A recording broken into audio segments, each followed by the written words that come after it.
Madam Speaker, the setting up of the Employment Claims Tribunal is long overdue. This bill is a welcome relief for workers.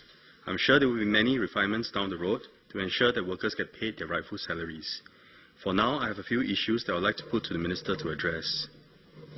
First, the most important feature of the Employment Claims Tribunal is that it covers workers not covered under the Employment Act, especially professionals, managers and executives who earn more than $4,500 a month.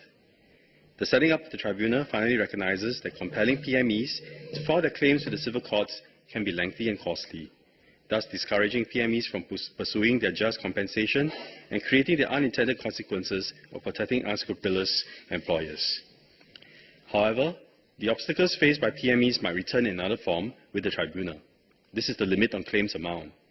It was stated in the Ministry of Manpower's public consultation exercise that claims amount will be capped at $20,000 per claim, or $30,000 if claimants go through the Tripartite Mediation Framework, or MOM conciliation.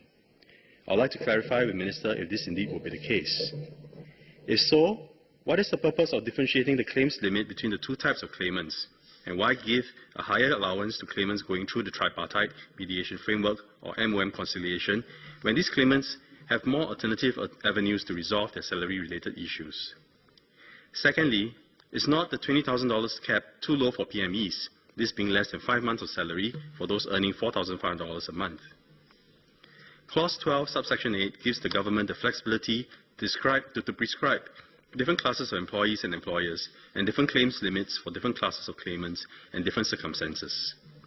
Rather than to prescribe different classes in terms of whether they go directly to tribunal or through the tripartite mediation framework, I believe the logical thing to do, given the differentiated employment market, is to prescribe different classes of claimants according to the salary range and set the different claim limits accordingly to ensure inclusive coverage of PMEs. Better still, to ensure fairness to all workers, would the Minister consider a more dynamic claims limit that is pegged to 6 months of the claimant's last drawn salary or $30,000, whichever is higher? The claims limit should not be pegged to the claims limit of the Small Claims Tribunal. Employment claims are by nature, by complexion and by quantum dissimilar to small commercial claims. It's very important that we send a signal to employers and employees alike that employment claims are not small claims. The second issue is the time limit to submit a mediation request. Clause 3, subsection 2 sets out two different timings for claimants: 6 months after the last day of employment for disputes when an employment relationship has ended, or 1 year after the occurrence of the dispute for other disputes, presumably where the employment relationship has not ended. This seems anomalous, as I would expect the majority of cases to fall under the former category where the employment relationship has ended. The 6-month timing is therefore potentially disadvantageous to the majority of claimants and also add extra burden to workers who find themselves in the unfortunate situation of becoming unemployed and in an acrimonious salary dispute with their former employers. I believe the government can be more liberal and understanding of the situation faced by unemployed workers by extending the timing from 6 months to 1 year. This will also equalize the timings among the different specified employment disputes under Clause 3, subsection 2, making it fair for all workers. The third issue is the question of representation before tribunal. Clause 5 specifies that claimants must act in person and cannot be represented by an advocate, a solicitor, or by an agent, paid or otherwise. On the other hand, an officer or full-time employee could represent employees for the dispute. There is a potential imbalance here that will disadvantage claimants. Companies could send their in-house lawyers or professional human resource professionals at no cost to them. And in such a situation, PMEs will also be disadvantaged, not to mention rank-and-file workers and foreign workers hampered by language differences and lack of knowledge.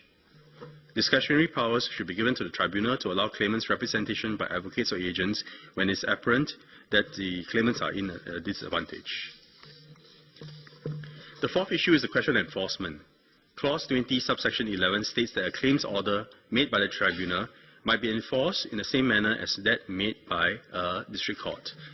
Minister for Manpower said in his reply to a parliamentary question in May 2015 that the ministry cleared 1,630 cases of salary disputes in 2014, but 1/3 of the workers did not receive the full payment on the pretext that the companies who owed them salaries were facing financial difficulties.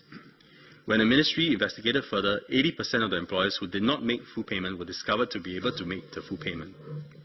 It is apparent from this enforcement of the claims order could be a major problem going forward, and active enforcement on the part of the Ministry is the only way to minimize the problem. Minister said in his 2015 reply that the Ministry is looking to enhancing the protection for workers in this regard more holistically. Could we get an update on how the Ministry intends to do this to minimize non-compliance with claim orders? Lastly, concerning the public consultation on the bill that closed on 23rd March this year, the summary of key comments received and the Ministry's responses were not published on the REACH website or the Ministry's website as promised. Will the Minister inform the House what are some of the key concerns the public had with the bill and the Ministry's responses to them? Will the Minister also please cause the summary of responses to be published online? Notwithstanding the above issues, this setting up of the Employment Claims Tribunal is a good beginning. Madam Speaker, I support the bill.